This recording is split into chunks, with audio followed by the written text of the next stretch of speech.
केरल भारत का ऐसा पहला राज्य बनने वाला है जहां पर एक्सट्रीम पॉवर्टी को पूरी तरीके से समाप्त कर दिया जाएगा। जल्द ही केरल के मुख्यमंत्री एक कार्यक्रम के दौरान इसकी घोषणा करने वाले हैं। जाहिर तौर पर ये न केवल केरल के लिए बल्कि भारत के लिए, पूरे भारत के लिए एक बहुत बड़ी उपलब्धि है। तो आज इस वीडियो में हम इसी विषय पर, इस पूरे टॉपिक पर डिटेल से चर्चा करने वाले हैं। मेरा नाम है अक्षय और आपका स्वागत है दृष्टि आईएएस चैनल की इस नए वीडियो में।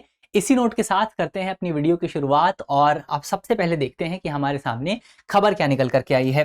तो खबर यदि आप देखें, खबर है हमारे सामने कि केरल के मुख्यमंत्री पिनराई विजयन जो हैं वो जल्द ही एक समारोह के दौरान, एक कार्यक्रम के दौरान केरल को एक्सट्रीम पॉवर्टी मुक्त राज्य घोषित करने वाले हैं और केरल भारत का ऐसा पहला राज्य होगा जो ये उपलब्धि जो है वो हासिल करने वाला है। तो जाहिर तौर पर ये केरल के लिए, भारत के लिए एक बहुत बड़ी उपलब्धि है। तो इसको डिटेल से डिस्कस करना इंपॉर्टेंट है, इस पर डिटेल से चर्चा करना इंपॉर्टेंट है। सबसे पहले केरल में गरीबी की स्थिति क्या रही है, थोड़ा सा उस पर हम डिस्कशन करते हैं।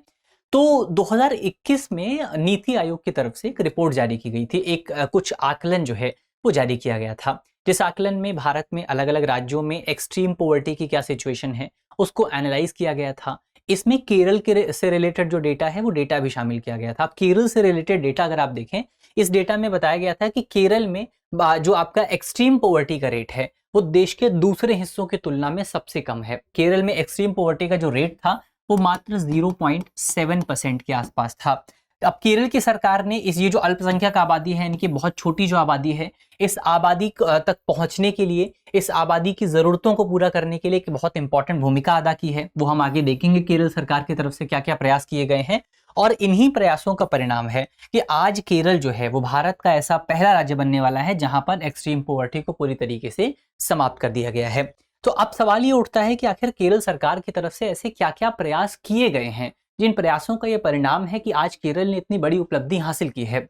सबसे पहले यहाँ पर आपको हमने, अगर आपको आज का अगर आपने द हिंदू प्रोग्राम देखा होगा तो हमने बात की थी कि सबसे पहले अगर आपको किसी प्रॉब्लम को सॉल्व करना है तो आपको ये स्वीकार करना पड़ेगा कि प्रॉब्लम एग्जिस्ट करती है। आपको ये स्वीकार करना पड़ेगा कि आपके राज्य में गरीब लोगों की संख्या गरीब लोग मौजूद हैं। केरल की सरकार ने भी सबसे पहले वही किया। सबसे पहले केरल की सरकार ने एक सर्वे किया और ये पता लगाया कि केरल में कितने लोग गरीब हैं। तो केरल की सरकार ने जो सर्वेक्षण किया, जो ग्राउंड लेवल पर सर्वे किया गया, उस सर्वे से निकल करके आया कि केरल में तकरीबन 64,006 परिवार ऐसे हैं जो कि एक्सट्रीम पॉवर्टी में मौजूद हैं, जो कि एक्सट्रीम पॉवर्टी का सामना कर रहे हैं। तो सबसे पहले केरल सरकार ने क्या किया, सर्वेक्षण किया गया, लोगों के आंकड़े एकत्र किए गए, लोगों के बारे में पता लगाया गया।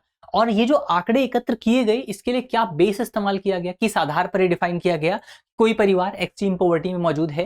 तो इसके लिए बेसिकली आपका भोजन के को एक आधार के तौर पर इस्तेमाल किया गया कि परिवार भोजन प्राप्त कर पा रहा है या नहीं कर पा रहा है।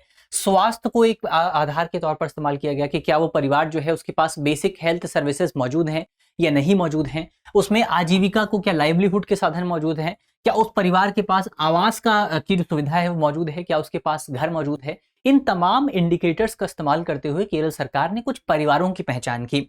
उसके बाद इसमें बहुत सारे लोग ऐसे थे जिनके नाम अभी तक मतदाता सूची में भी मौजूद नहीं थे, इलेक्टोरल रोल में भी मौजूद नहीं थे।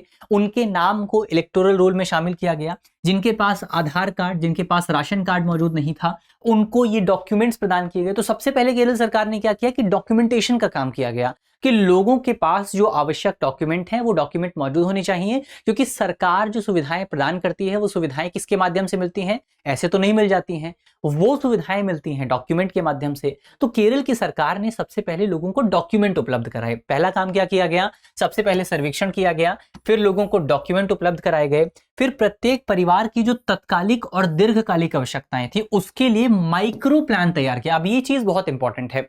अभी तक हम क्या करते हैं, जब हम प्लान तैयार करते हैं, मान लीजिए केरल में आपका 64,000 लोग जो हैं वो अत्यंत गरीबी में मौजूद हैं, वो एक्सट्रीम पॉवर्टी में मौजूद हैं।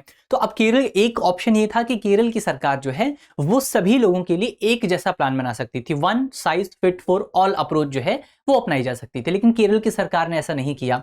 केरल की सरकार ने माइक्रो प्लान बनाने पर ध्यान दिया। केरल की सरकार ने इस चीज पर ध्यान दिया कि सभी लोगों की जरूरतें एक जैसी नहीं है। कुछ लोग ऐसे हो सकते हैं जिनके पास आपका डॉक्यूमेंट मौजूद नहीं है, तो उनके लिए हमको डॉक्यूमेंट उपलब्ध कराने चाहिए। कुछ लोग ऐसे हो सकते हैं जिनके पास पर्याप्त लाइवलीहुड के साधन मौजूद नहीं है, उनको हमको लाइवलीहुड के साधन प्रदान करने चाहिए। कुछ लोग ऐसे हो सकते हैं जिनके पास घर नहीं है, जिनके पास आवास की सुविधा नहीं है, तो उनको हमको आवास की सुविधा उपलब्ध कराई जानी चाहिए। कुछ लोग ऐसे हो सकते हैं जिनके पास स्किल मौजूद नहीं है, तो उनको हमको स्किल देनी चाहिए। तो केरल की सरकार ने आपका तो शॉर्ट टर्म और लॉन्ग टर्म माइक्रो प्लान तैयार किया। अब ये चीज बहुत इंपॉर्टेंट है, ये आप अपने मेंस के एग्जाम में लिख सकते हैं कि किस तरीके से केरल के माइक्रो प्लान के माध्यम से एक्सट्रीम पॉवर्टी को खत्म किया गया।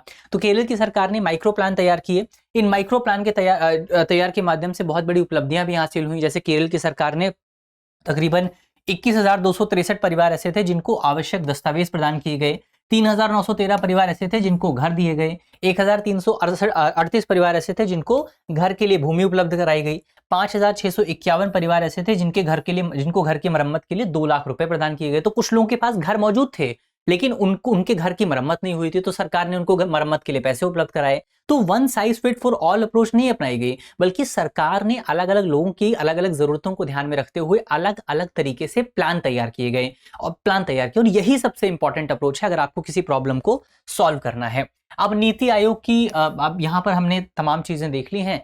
एक इंपॉर्टेंट पॉइंट और आता है इस पूरी खबर में, वो है मल्टी डायमेंशनल पॉवर्टी का। तो केरल में मल्टी डायमेंशनल पॉवर्टी की क्या सिचुएशन है उसको अगर आप देखें तो ये रिपोर्ट जो है आपका राष्ट्रीय बहुआयामी गरीबी सूचकांक की जो रिपोर्ट है 2023 में नीति आयोग की तरफ से जारी की गई थी। जो रिपोर्ट बताती है कि भारत में केरल में जो आपका मल्टी डायमेंशनल पॉवर्टी का रेट है वो 0.55% के आसपास है, जो कि पूरे देश में सबसे कम है। अन्य राज्यों की अगर आप बात करें, गोवा में ये जो रेट है वो 0.84% के आसपास है, तमिलनाडु में 2.20% के आसपास है, सिक्किम में 2.60% के आसपास है और पंजाब में 4.7% के आसपास है। तो ये कुछ सिचुएशन आपको अलग अलग राज्यों में देखने को मिलेगी। चलिए यहाँ से हमारा टॉपिक होता है समाप्त और मुझे उम्मीद है कि जो हमारी वीडियो है वो वीडियो आपको पसंद आई होगी। वीडियो अगर आपको अच्छी लगी है तो वीडियो को लाइक कीजिएगा। एक सवाल जो आपके लिए है वो ये है, ये तो आपका यहाँ पर हम बात करें राष्ट्रीय बहुआयामी गरीबी के बारे में, एक अंतर्राष्ट्रीय स्तर पर भी मल्टी डायमेंशनल पॉवर्टी इंडेक्स जो है, रिपोर्ट जो है वो जारी की जाती है। वो कौन जारी करता है, इसके बारे में आपको जल्दी से कॉमेंट बॉक्स में बताना है।